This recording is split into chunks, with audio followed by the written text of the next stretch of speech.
Trudeau keeps banning us, or trying to. That's how he feels about journalists. He banned us from the leaders' debates in the 2019 election. We had to go to federal court to get an order letting us go in and report on it.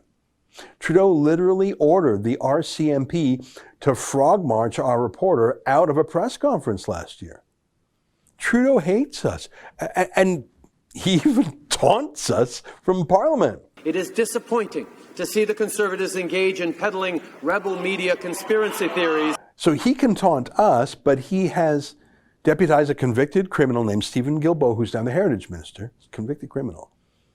And he's asked Guilbeault to make it illegal for us to taunt politicians back. We've seen too many examples of public officials retreating from public service due to the hateful online content targeted towards themselves or even their families. Oh, and Guilbeault is actually creating a government agency that will literally have the power to turn off your internet. He calls it a nuclear option. Could we envision having blocking orders? I mean, maybe. It's not, it would likely be a last result nuclear bomb in a toolbox of mechanism for regulation. Now, I've been howling about these new plans for months, for years, you could say, maybe even for decades. Finally, some other media are starting to chime in. I think part of it is dumb luck. I mean, thank God Guilbeault is just so bad at his job. Did you see this? The bill is about ensuring that these platforms that act like broadcasters pay their fair share when it comes to Canadian culture. So it's about spending obligations, spending requirements. It's not about content moderation. So I'm going to flip the question for a moment here, Minister, because it was important enough to put that exclusion there in the first place. Now it's gone. Why was it important in the first place to put it there? We're not interested. I mean, it's not what the bill is about. I mean, I hear you saying you're not interested, but there literally was an exclusion that was put in the original iteration of that bill, the thing that was reviewed, and then it got to committee, and bingo, bango, bongo, the exclusion is gone. So why was it important to put it there in the first place, such that now the committee has removed it? Well, I mean, the committee decides what they want. The bill, first of all, the committee hasn't even finished doing its work in terms of the amendments. So we don't have a full picture of what the bill will look like when it comes back to the House of Commons for third reading. Would you like to see the exclusion back in there? It's not necessary. I mean, so if it's not necessary, why was it there in the first place? Well, we've worked on this for many months. We came up with what we thought would be the best possible bill, but bill can always be perfected. They will be amended, and it's not the purpose of the bill. So it's not required to be there because, I mean, this idea that the CRTC would start doing content moderation has no basis in reality. In its 40 years of existence, it has never done that. It doesn't have the power to do that. Bill C-10 doesn't grant the CRTC the power to do that. So this whole conversation makes no sense. But a former CRTC chair, Peter Menzies, has said, I'll quote here, granting a government agency authority over legal user-generated content doesn't just infringe on free expression, it constitutes a full-blown assault on it. That is from a former CRTC chair. Oh my gosh, that hurt to watch, and I don't even like him. I see that just today, it's so bad that the NDP has reversed course, and they said they will remove their support for Trudeau's new proposals until they're examined from a free speech point of view.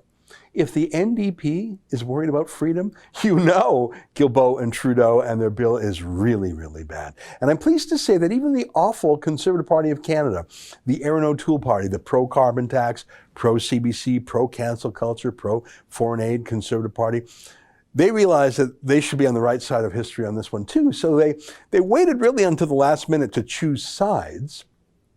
They say they're against Trudeau's new censorship bill called C-10. I know this because they sent me a fundraising letter asking for money. Listen, I'm glad they did. If that's the way to control Erin O'Toole, to give him money to be a conservative and to cut him off when it's not, I don't know. I guess it's honest about who he is and how he operates. Because until just a couple of months ago, Aaron O'Toole's conservatives were actually demanding that Stephen Guilbeault go harder and censor more. I wish I were kidding. I'm referring to Alan Reyes. That's Aaron O'Toole's critic for the Heritage Minister. So he's the free speech point man for Aaron O'Toole. I say that with a laugh because, of course, he's against free speech. I don't know if you recall this story from a couple months back. You'll remember that Alan Reyes denounced Canada's most pro-freedom newspaper. It's called the Epoch Times. I love it. Alan Reyes denounced the Epoch Times, smearing that newspaper as a conspiracy theory newspaper, and he demanded that the Epoch Times alone not get any more government grants. The Conservatives have never said that about the CBC or about the Toronto Star or the Globe and Mail, just about the Epoch Times. You can see why Aaron O'Toole likes Alan Reyes. But look at this. Here's Reyes in Parliament just a few months ago telling Guilbeault that the Liberals have to be tougher with freedom, especially the internet. He's calling on the government to control the internet more forcefully. Take a look. There was the Rial report, and the idea is to have web giants covered by the Canadian Broadcasting Act. I think there's a consensus among parties and stakeholders that the Broadcasting Act needs to be modernized. And there's also a consensus among many stakeholders, and I'm convinced among the other opposition parties, that the legislation should have included web giants and social media and a number of other things. Did you get that? The law should censor social media, Alan Reyes said. The so-called conservative wants the bill to be more brutal on YouTube and Facebook and Twitter. And he said this, too, on the same day, just back in November. We say that this was highly awaited. I think we were expecting a bit more.